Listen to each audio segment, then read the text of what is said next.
Hello everyone, কেমন আছেন সবাই? আশা করছি ভালো আছেন। আর আমিও খুব ভালো আছি।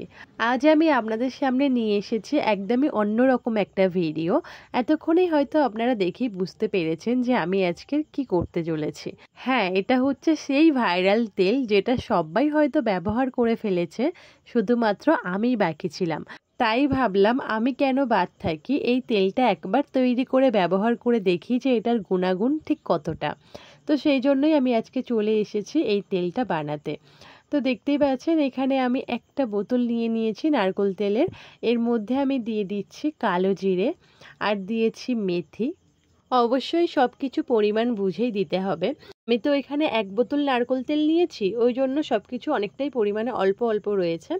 তো তারপরে আমি দিয়ে দিয়েছি কুচানো পেঁয়াজ, মানে ডুমো ডুমো করে কেটে রাখা পেঁয়াজ, আর তারপরে আমি দিয়েছি কারি পাতা। আর এখানে রয়েছে ৭টা থেকে ৮টা মতন জবা ফুলের পাতা, মানে লাল জবা ফুলের পাতা। তারপরে দিয়েছি কিছুটা অ্যালোভেরা, আর এখানে দিয়েছি আমি ৭টা জবা ফুল। অবশ্যই এরকমই লাল টুকটুকে জবা ফুল হতে হবে, অন্য কোনো জবা ফুল হলে অতটাও উপকার পাওয়া যাবে না।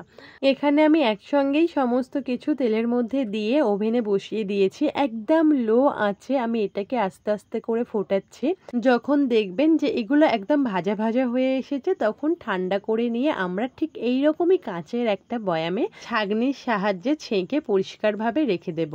এখানে তো আপনারা দেখতেই পাচ্ছেন যে কত সুন্দর তেলটার কালার এসেছে। এবার আমরা এই তেলটাকে নিশ্চিন্তে ব্যবহার করতে পারি। আমি তো একদমই শিওর যে এই তেলটা থেকে আমরা খুবই উপকার পাবো, কারণ এই তেলটা একদমই প্রাকৃতিক উপকরণ দিয়ে তৈরি করা। এখানে একটুও কেমিক্যাল ব্যবহার করা হয়নি। যদি ভেবে থাকেন যে নারকেল তেলটা হয়তো কেমিক্যাল যুক্ত নারকেল তেল, তাহলে আপনারা চাইলে খাঁটি নারকেল তেল এখানে অবশ্যই ব্যবহার করলে খুবই ভালো হয়। এবার আসি তেলটা কিভাবে ব্যবহার করব। যেই দিন আমরা শ্যাম্পু করব, ঠিক তার আগের দিন রাত্রে হাতের সাহায্যে ভালোভাবে আমরা তেলটাকে চুলে ম্যাসাজ করে নেব। তার পরের দিন আমরা শ্যাম্পু করব। এছাড়াও অনেকের মনে হতে পারে যে এই তেলটা সারা রাত মাথায় থাকলে ঠান্ডা লেগে যেতে পারে। হ্যাঁ, অবশ্যই যাদের ঠান্ডার ধাত রয়েছে তাদের ঠান্ডা লেগে যাবেই, কারণ এখানে রয়েছে মেথি আর অ্যালোভেরা, যেটা খুবই ঠান্ডা করে মাথা এবং শরীরকে। সেই জন্য আপনারা একটা কাজ করতে পারেন, স্নান করার ঠিক ২ ঘন্টা আগে ভালোভাবে হাতের সাহায্যে তেলটাকে চুলে ম্যাসাজ করে নেবেন। তারপর চুলটাকে ভালোভাবে বেঁধে নিয়ে যাবতীয় যে সমস্ত কাজ আমাদের থেকে থাকে সেগুলো সেরে নিয়ে তারপর চুলটাকে শ্যাম্পুর সাহায্যে ভালোভাবে ধুয়ে ফেলুন। এইভাবে আপনারা সপ্তাহে ২ দিন এই তেলটাকে ব্যবহার করতে পারেন।